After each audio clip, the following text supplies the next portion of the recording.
மாட்டேன். மிகுந்த மகிழ்ச்சி உங்களை சந்திப்பது. எவ்வளவு ஒரு நிறைவு, ஒரு சந்தோஷம் பாருங்களேன். அளவில்லாத ஒரு இருதயத்துக்குள் ஒரு மகிழ்ச்சி. ஏன்னா என்னுடைய வேண்டுதலை என் தகப்பன் கேட்கிறவர்.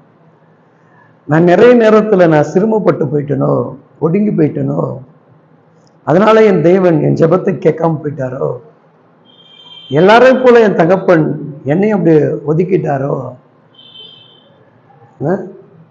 எல்லாரும் என்னை பார்க்கும் போதெல்லாம் ஒதுங்கி போறத போல நான் ஆராதிக்கக்கூடிய இயேசு சாமி ஒதுங்கி போயிட்டாரோ அப்படிலாம் நினைக்கும் போது அந்த ஒரு செகண்ட்ல பாருங்க அவருடைய அன்பு வெளிப்படுது.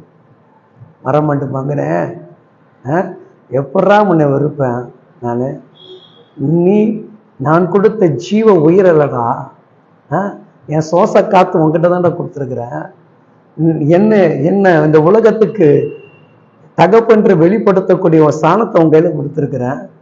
நான் போயிட்டு உன்னை மறந்துட்டேன் நீ எப்படா சொல்லுவ? நிறைய பேர் இன்னைக்கு அப்படிதான் இருக்கிறான். ஐயோ நான் ரொம்ப சிரமப்பட்டேன், ஒடுக்கப்பட்டேன், அவமானப்பட்டேன், புறக்கணிக்கப்பட்டேன் அப்படின்னு என்ன பண்றான்?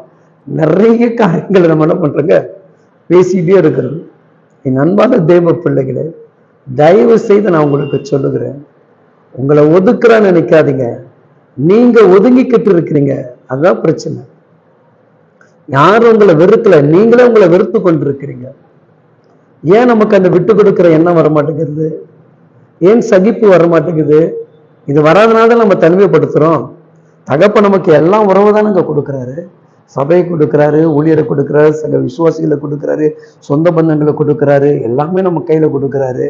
நம்ம அணுகிற விதம், அவங்கக்கிட்ட கசப்பு இருக்குதா இல்லையா, அந்த கசப்பு உனக்கு என்ன பண்ண, மறந்தா மாத்திக்கிட்டு என்ன பண்ணு, சந்தோஷ மகிழ்ச்சியை வெளிப்படு. அதான் தாவீதுகாரன் சொல்லுகிறான். சங்கீதம் 12ஆம் அதிகாரத்துல 1வது வசனம் சொல்லுது, கர்த்தாவே பக்தி உள்ளவர்கள் அகன்று போகிறார்கள், உண்மை உள்ள மனபுத்திரர்கள் குறைந்து கொண்டிருக்கிறார்கள். என்னங்க, உண்மை உள்ள மனிதர்கள் குறைந்து கொண்டே இருக்கிறார்கள், குறைவாக இருக்கிறது. அப்போ கர்த்தாவை பக்தி உள்ளவர்கள், தேவ பக்தி உள்ளவர்கள், தேவனை நேசிக்கிறவர்கள், இயேசுவே சொந்த ரட்சகர் என்று சொல்லுகிறவங்க தான் இன்னைக்கு என்ன பண்றாங்க, ஆலயத்துக்கு டிமிக்கி கொடுக்கணும். நிறைய பேர் பாருங்க, நிறைய இடங்களில் நம்ம என்ன பண்றாங்க, பக்தி பக்தி, நான் தேவ பக்தின்னு சொல்றோம். பக்தி எல்லாம் இன்னைக்கு என்ன, அது அற்று போகிறது. உண்மையான நம்பிக்கை, உண்மையான வைராகியம், உண்மையான தகப்பனுக்கு சாதிக்கணும் என்று துடிக்கிற அந்த இருதயம் என்ன பண்ணுங்க, ஓய்ந்து போகாது. தேவனை தேடும், தேவனுக்காக முழுமையாக தன் அர்ப்பணிக்க, அவமானமோ நிந்தைகளோ அவச்சொல்களோ எதை குறித்து அது சிந்திக்காது. எண்ணங்கள் சிந்தைகள்லாம் மேலானது.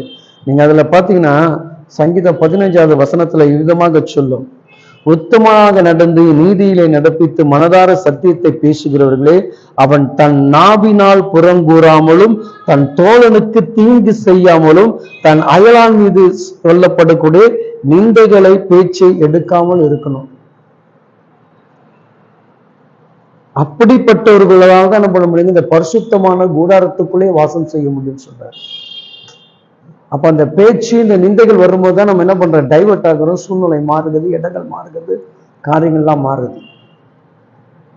அந்த சகிப்பு தன்மைகள் நாவில் என்ன பண்ணக்கூடாது, புறம் கூறக்கூடாது. நம்மகிட்ட இருக்குல்ல, நம்மகிட்ட இருக்கா இல்லையா? புறம் கூறுகிற நாவு நம்மகிட்ட இருக்கா இல்லையா? அங்க உன் தோழனுக்கு தீங்கு செய்யாத, உன் சக விசுவாசிக்கு, உங்க ஊழியருக்கு தீங்கு செய்யாத. அப்போ இதெல்லாம் என்கிட்ட வச்சுக்கிட்டு நான் பக்தி பக்தின்னு சொன்னேன் எப்படிங்க? அதனால தான் தகப்பன் சொல்லுகிறார், நிறைய பேருடைய பக்திகள் அற்று போயிட்டு, நீங்கள் நான் அந்த லிஸ்ட்ல சேராதபடி உண்மை உள்ள பக்தி உள்ளவர்களாக நம் தோழனுக்கு தீங்கு செய்யாமல், நாவில புறங்கூறாமல் நம்ம என்ன பண்ணுங்க, உண்மையாக தகப்பனை தொழுது கொண்டு ஆராதிப்போம். தேவனுக்கு இன்னும் பிரியமான காரியத்தை செய்வதற்கான முயற்சி எடுப்போம். ஆமென்.